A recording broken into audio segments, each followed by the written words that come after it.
Hyderabad metro ने एक बार फिर मिसाल कायम करते हुए इंसानी दिल की मुंतकली के लिए ग्रीन चैनल फराहम किया। 7 मार्च को रात 9:15 बजे मेट्रो रेल ने ग्रीन चैनल का इंतजाम किया।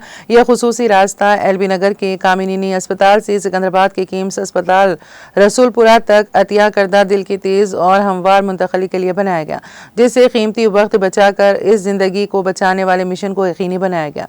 13 किलोमीटर का फासला 12 मिनट में तय किया गया, जिसमें 11 स्टेशन शामिल थे। So the heart was good, so we are looking for a patient who has been waiting for heart transplant. He was on cardiac arrest now for since December. So it's a critical life-saving support. So the outcome was good. We are waiting and waiting.